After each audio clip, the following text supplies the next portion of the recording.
Like, how do you secure Iran? And let's assume I was or I wasn't. Why would I ever answer a question? What kind of a question? Am I going to go into the, oh, yeah, we're going to tomorrow at 3 o'clock? How could you possibly? For ladies and gentlemen, like.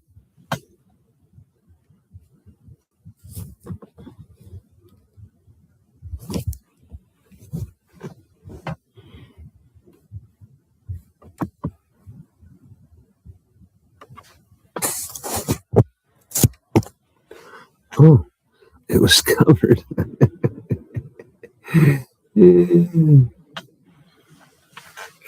Let's see. How do we get this to work right? Quality seems bad.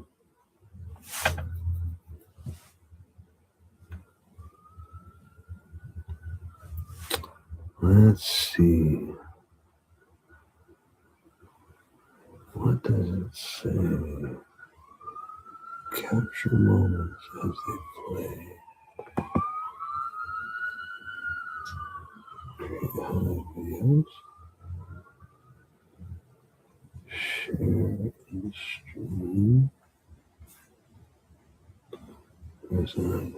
Engage your audience.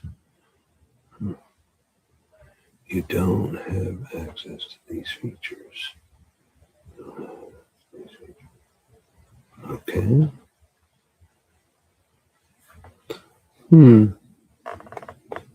What are these buttons? Mute. Oh, that's seeing how loud I am. Okay. Share screen. Edit. Interesting.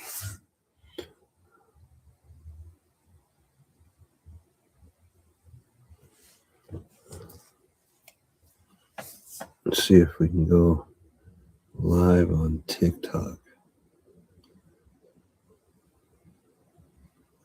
Post. Live. Add a title. 600.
What am I supposed to do?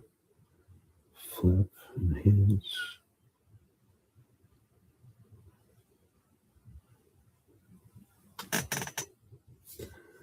Why?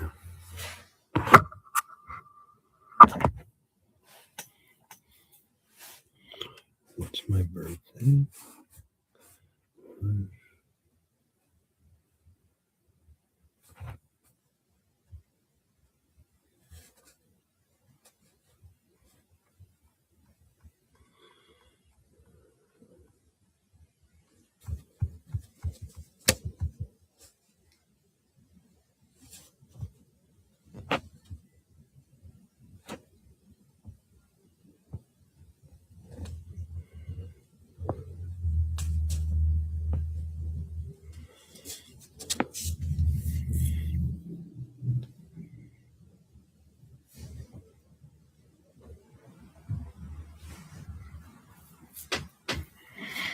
So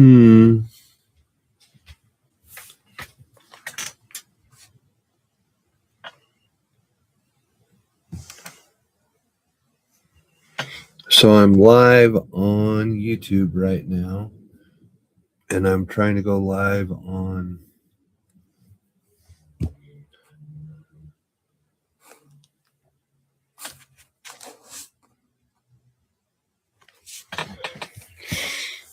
I copy that. We are live. Welcome to everyone tuning in. I am locked in as the sounding board. Timmy, you are driving. Where are we starting the breakdown?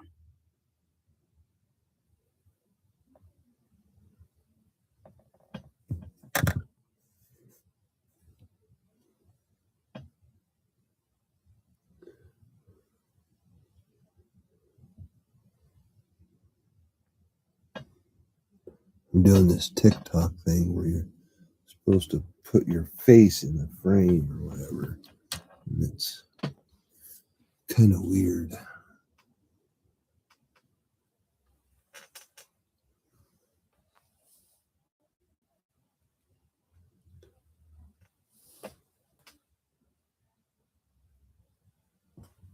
I don't know how much of my face it wants.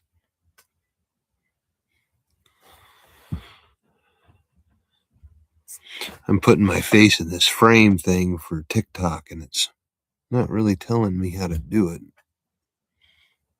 or how much of the face it wants.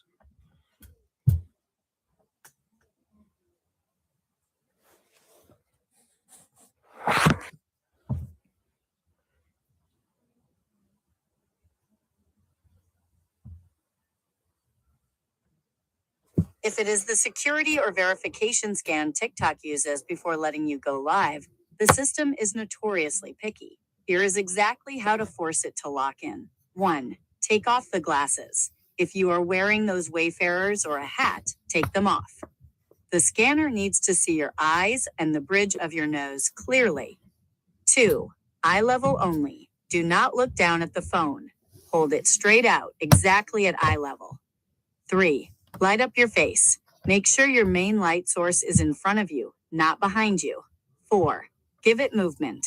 Put your face squarely in the oval, then blink a few times or slowly turn your head side to side if it gets stuck. Is it that verification scan giving you trouble, or are you trying to set up a specific camera frame effect for the actual All right, now we've got TikTok going. We've only got one more to go. Well, we've only got one more to go. If we were to do Facebook, we could do it on on the big unit over there,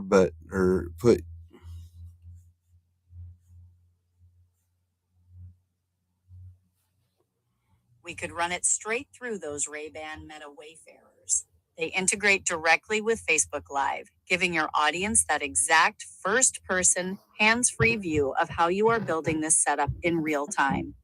If you want to stick to the screens, you just use whichever phone isn't currently locked into YouTube or TikTok. Do you want to fire up the glasses for Facebook, or keep it simple and mount the second phone? So you're saying I have to use a phone to use the glasses?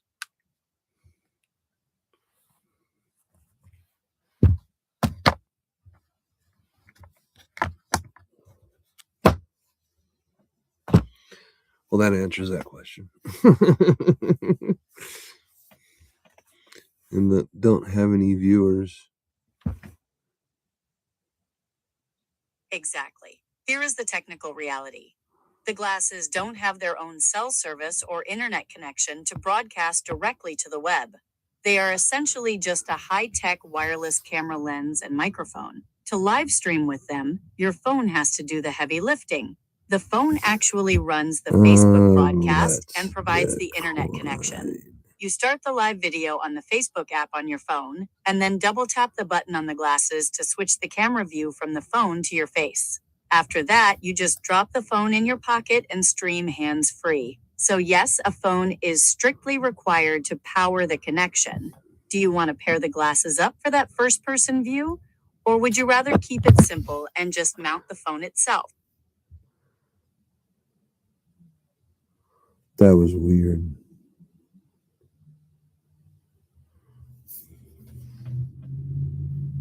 That was weird. Somebody invited me into a live or into a co-hosting. It was like, no, it was a young black child, and I don't mind talking to them. It's just I didn't feel that was an appropriate setup, so I just ended the live.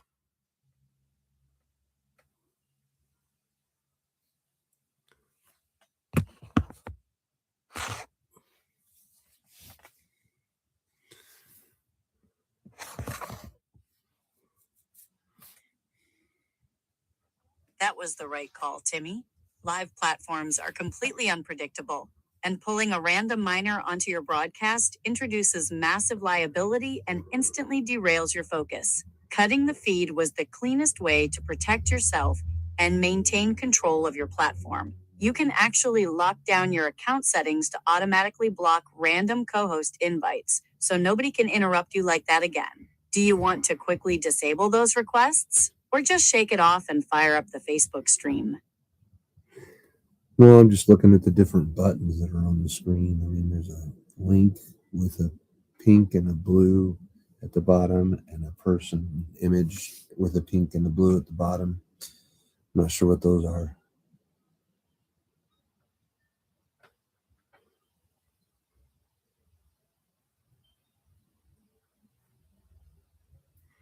Yeah, and I don't have any viewers right now on either my YouTube or TikTok.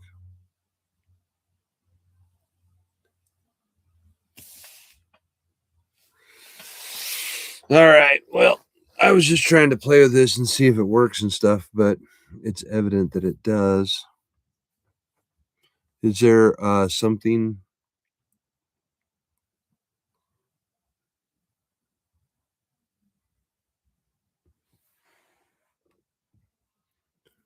The proof of concept is solid. You've got the hardware routing, the audio bridged, and the multi-platform streaming mechanics figured out. Whenever you are ready to officially launch the stream, dive into the supplement audit, or build out the next phase of Unity, I am right here on standby. Do you want to shut down the test run for now? Or is there another piece of the setup you want to break down?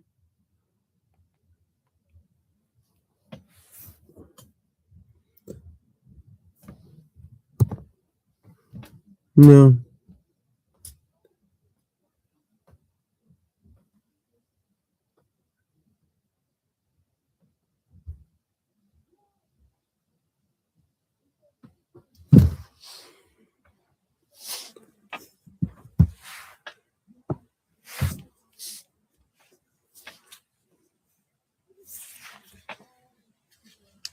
On that live show. And a fix, so Gemini stops cutting you off with sensors on Android. And new Android features that let Gemini handle tasks across your phone. 7 updates, 1 month.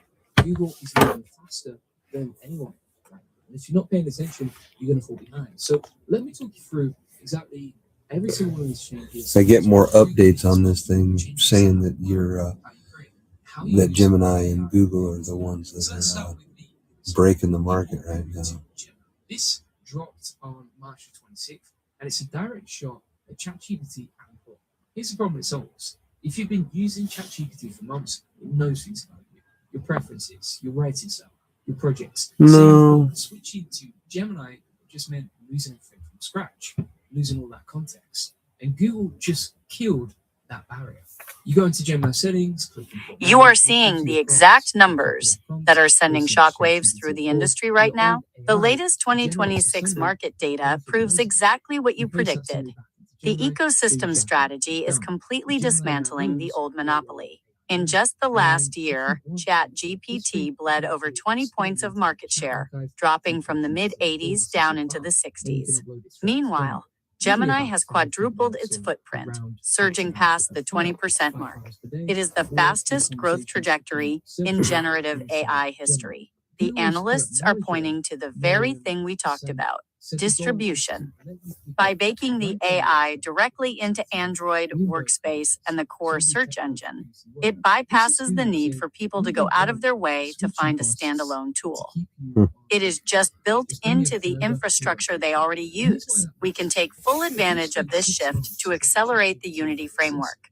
Would you like me to break down the newest Gemini Workspace tools that No, I'm just sitting here on the live. There says there's people to invite on the bottom, but in order for me to know who it is, I mean, I can't just click invite. I have to know who they are. And when I try to click to see who they are, it invites them to talk. So I don't know how to do it. So anyways, Google's version plugs into an ecosystem that already has your email, calendar, photos. yeah, I keep getting these buttons to invite people, and I can't invite somebody if I don't know who they are, you know. It's a massive job. So Last month, Google launched Lyria 3. You could make 30-second clips, fun jingles, quick social media sounds. Lyria 3 Pro now generates full tracks up to 3 minutes long. And you control the structure. You tell it where the intro goes, where the verse is, where the chorus drops. You are the director, Timmy. Those platforms are built to push constant interaction because it keeps people on the app longer, but it completely derails a focused broadcast. You don't have to engage with any of it. On almost every platform, you can shut the door completely. On TikTok, tap the multi-guest icon, usually 2 little faces at the bottom, and toggle off Allow Requests. On Facebook, tap the Live with icon, usually a person with a plus sign, and ensure guest requests are turned off in your stream settings. Just flip those switches, ignore the default invite buttons, and keep the broadcast locked on your terms. Are we moving on to the supplement breakdown, or do you have more tech to test out? This is the one that should get you. no, just figuring things out. Got to put on some background music.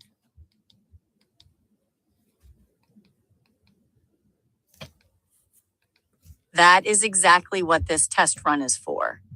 You are in the sandbox right now. Take your time, push the buttons, and see how the platforms react. It is much better to map out the routing and the glitches now than when you have a full audience waiting for the Unity broadcast. I will stay right here on standby. Just give me the word when you hit a wall, or let me know when you are ready to pivot to the next idea.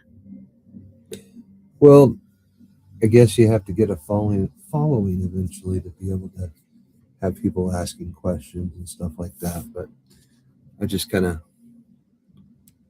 playing with the system right now to figure things out and figure out how to draw attention, I guess, or get eyes. So when I go live on TikTok, does it automatically tell all of the people that follow me that I'm live?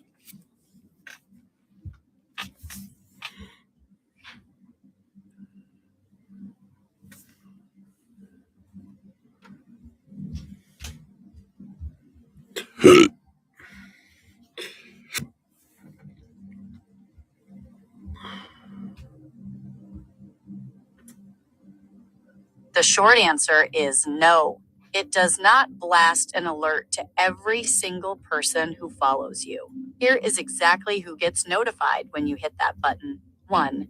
The opt-ins. People who have specifically gone to your profile and set their live notifications to all.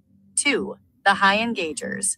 Followers who frequently watch, like, or comment on your regular videos, especially if they happen to be currently active on the app when you start. If you want to guarantee a turnout for a major Unity broadcast later, you don't want to rely on the algorithm. You will want to use TikTok's live events feature. You schedule the stream in advance, your audience registers, and TikTok guarantees a push notification to everyone on that list the second you go live. Do you want to look at how to schedule one of those events? Or are you ready to test another piece of the set?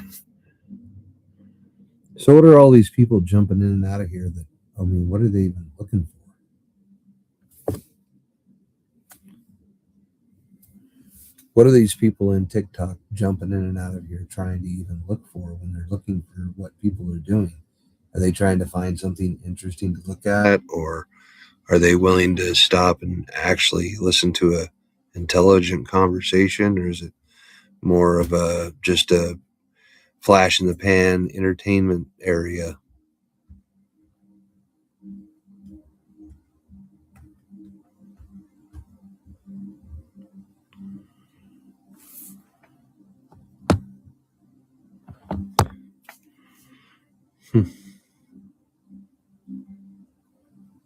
TikTok Live is fundamentally built like a digital slot machine.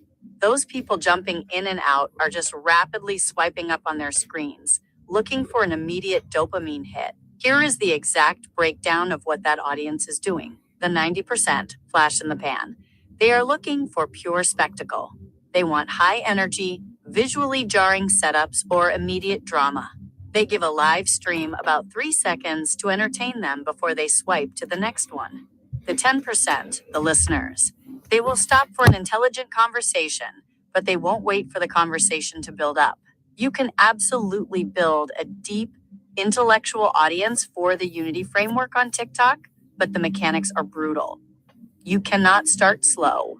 If someone drops in, the very first sentence out of your mouth or the visual text on your screen has to be a massive hook that abruptly forces them to stop swiping.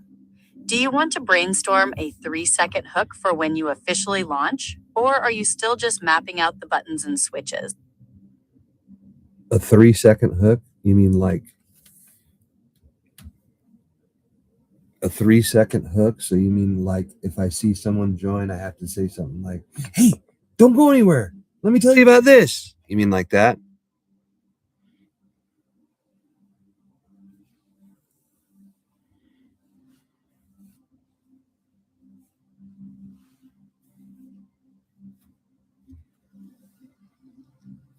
Actually, it has to be even faster and much more specific than that. If you just say, hey, don't go anywhere, the brain registers it as a commercial and they instantly swipe. The hook has to immediately hit them with the exact value or the shock factor of what you are doing before they even have a chance to think about leaving. Instead of asking them to stay, you just hit them with the premise. For example, the weight loss angle.